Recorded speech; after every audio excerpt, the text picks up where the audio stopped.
Hi there, welcome back to Built Not Bought by Bruce. Well, working on the trial assembly here, and I got my triple trees polished up. This one's not looking as good right now because it's got a bunch of oil and everything from my fingers on it, but they polished up really nice. I'm really happy with the triple trees and the front end parts that are coming together.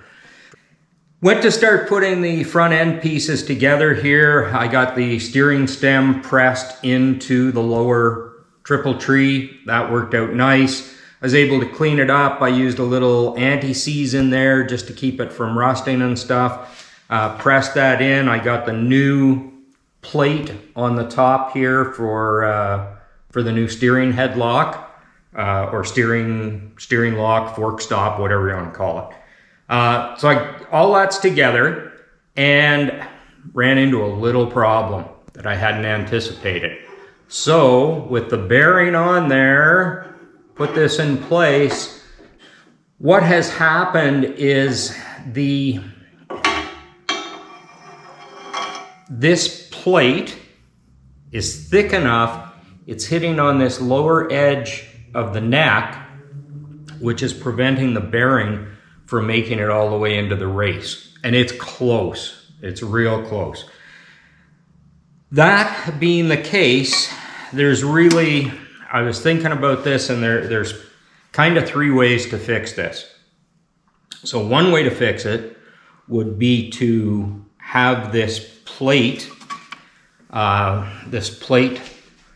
for the steering lock, have it machined inside so the bearing, how would that work? Oh, have it machined so it would clear this part of the steering neck. Could go up around it a little bit. That would really thin out the material. I'm not sure that's the best way to go. As a matter of fact, I know it's not.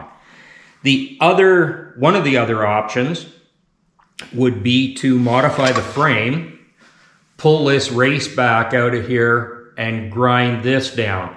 Now there's a big weld right in behind here. Don't know what kind of problem that's going to cause me, especially being that when the race bottoms out in here, this also bottoms out on this neck. I'm pretty happy with it the way it is. I don't, grinding this off, there's no way to get this thing jigged up in a mill, not easily anyway, and machine this down. So grinding it down, you're never going to get it dead flat. And with this big weld at the back, and then I don't know what other complications I'll get into. So those two methods, probably not the way to go. The third method would be to space the bearing up off of the base plate, off of this locking plate. So I got looking at this, and I got trying to figure out, okay, how much do I need? What kind of spacing do I need?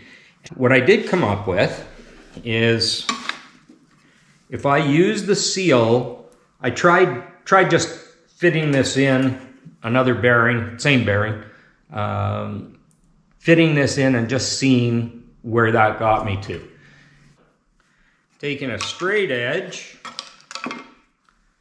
putting a straight edge across there, I can see now that I'm going to have, well, a healthy 1/16 of an inch of clearance all the way around for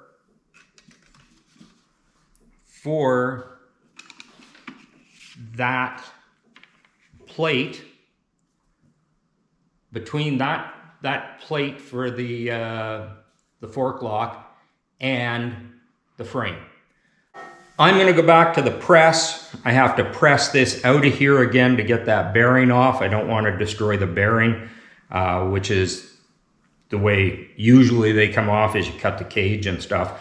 I don't want to do that because it's a brand new bearing. So I'm going to press this out. I'm going to run this seal on the bottom of the bearing and press it back in. And I'll show it to you here in a few minutes, and we'll see if that fixed the problem. Okay, and we're back. Idea with using the seal did not work out. Problem with using the seal is that the seal it's too big a diameter to fit in. I'll move my hand out of the way there. To fit in this machined, I don't know, what would you call it? The machined area. So the diameter here is tighter than the diameter of the seal, which meant I would have had to modify it. And that just wasn't going to work out. Instead, what I did is I got a washer and I bought a step drill, a big one, that would go up to 1 3/8. Drilled out the washer to 1 inch so it will fit down there, and it sits down on top of that plate just like that. The diameter of the washer is the same as the base of the bearing. That means all the bearing load will be on this, on the base here. That should work just fine. And when I put this in to the race, and I take this as a straight edge, and I go across here, I've got probably, again, a real healthy 1/16 of an inch. So this should do to get this tightened up. I did buy a thicker washer and drilled it out, and it's a little bigger diameter, but the way this works, something half as thick as this again really makes this gap big. The gap between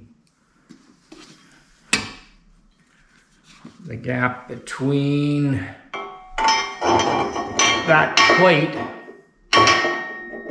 and the bottom of the neck of the frame there. It made it excessive, I thought, and being that I'm not going to have a seal in there, I really don't want too much room for moisture or anything else to get up in there. As I say, it's going to be well greased. We're going to be safe. But the answer, if you're doing this conversion, I think, and we'll verify this in a few minutes when I put this together, I still have to press the bearing onto the stem. But I think the answer is going to be a spacer under that bearing to clear this frame, which is probably why the kit said only for hourglass frames. But you know what happens with builders. You tell us only for this. Well, we're going to make it fit something else. All right, the top triple tree is in place. This has, the bearing has seated up in there real nice. I don't have a feeler blade handy right off the top here, but I'll take my lowbrow drive-in movie card here, and we got good clearance all the way around there. It's tight, I'm gonna have to be careful with the paint. That edge is gonna be pretty close, but I think that's a good way to have it. I think it's a good look when it's down tight like that. It's not gonna get a bunch of dirt or moisture or anything up in there. I think I'm okay with that. Well, we'll get her together one more time with the forks and everything on. Make sure if we have to go to a thicker spacer, I have one, but I think that's going to do the trick. And I think that sums up how to make this kit work on this type of frame rather than the hourglass frame. Hi there. One last update on the fork stop. When I put this together in the last clip here, I didn't have the top bearing in. I just had the bottom one in. I had a spacer underneath the bottom bearing that was 60 thou. So when I put the top bearing in and put some pressure on this to make it nice and stable, this gap at the bottom tightened up, and it was just way too tight. Any paint on the frame, I would have been risking chipping this lower edge of the steering neck. What I decided to do was go with a thicker washer, so I found one that I had here that was about 100 thou. And that has given me a nice, comfortable gap down here. It's amazing with a tapered bearing like that, how a little difference makes a big difference in the gap at the bottom.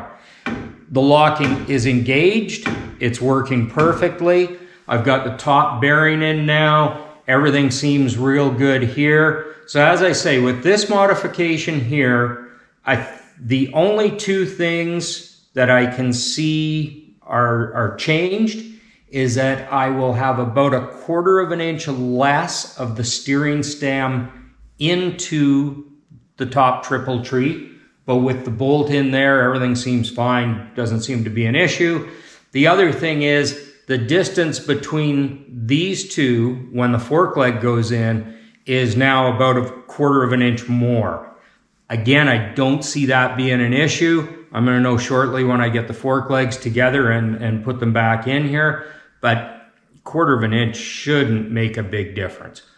That's where we're at. This kit, as far as I can tell, works just fine with this neck rather than the hourglass neck, just with a couple modifications which I've shown you through the process here. All right, we'll be back soon with some more good stuff.